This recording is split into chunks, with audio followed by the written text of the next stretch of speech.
آگ کا تازیانہ۔ ایک پرہیزگار اور نیک و صالح شخص اس دنیا سے رخصت ہوا۔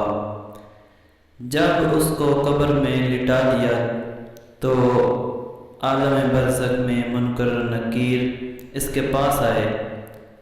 ان میں سے ایک نے کہا، ہم چاہتے ہیں کہ تم کو 100 تازیانہ عذاب الہی کے مارے۔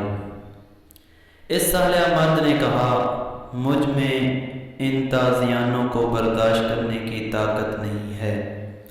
کہا، اچھا 99 تازیانے لگاتے ہیں۔ صالح مرد، اس کی بھی طاقت نہیں ہے۔ فرشتے نے کہا کہ یہ نیک و صالح مرد ہے، اس لیے ہم کم کرتے ہیں۔ فرشتے کم کرتے گئے اور وہ کہتا رہا، طاقت نہیں ہے۔ آخر میں انہوں نے کہا، ایک تازیانہ عذاب الہی کا تجھے لگائیں گے، اس کے علاوہ کوئی بخشش کا چارہ نہیں ہے۔ اس شخص نے کہا، کس گناہ کے بدلے میں یہ ایک تازیانہ لگا رہے ہو؟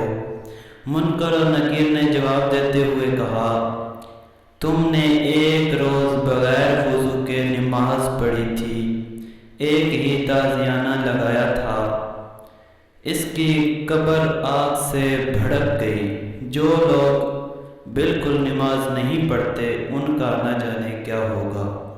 خدا ہمیں عبادت الہی انجام دینے کی توفیق عطا فرمائے۔